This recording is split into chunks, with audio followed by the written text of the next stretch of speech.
చాలామంది చెప్తున్నారు, "ఇంత పెద్ద కంటెంట్ పెట్టుకొని మీరు దాచారేంటి? చెప్పలేదేంటి? చెప్తే ఇంకా బాగా బజ్ క్రియేట్ అయ్యేది కదా!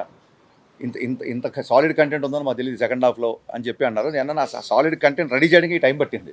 అది రెడీ చేయకముందు ఆ కంటెంట్ ఉందని ఎలా చెప్తాము?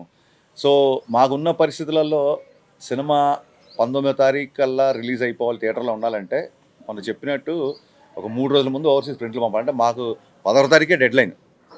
16వ తారీఖు కల్లా రెడీ చేయాలి. ఈ రెడీ చేయడానికి తమన్ అండ్ టీమ్, అలాగే మా ప్రొడక్షన్ టీమ్, మా చందు గారు, మా డైరెక్షన్ డిపార్ట్మెంటు, మా ప్రొడక్షన్ రాంబాబు గారు, శ్రావణ్, సతీష్, సత్య, అందరి పేర్లు చెప్పాలి. బాబు వీళ్ళందరూ అన్నపూర్ణ స్టూడియోలో వంతుల వారీగా, అంటే ఒక ముగ్గురు నైట్ అంతా ఉంటే ఇంకో ఇద్దరు 2 అవర్స్ పడుకొని వచ్చి మళ్ళీ 2 అవర్స్ చూడండి, మన సరిహద్దుల్లో కాపలా కాసే సైనికుల్లాగా పనిచేశారు నిజంగా.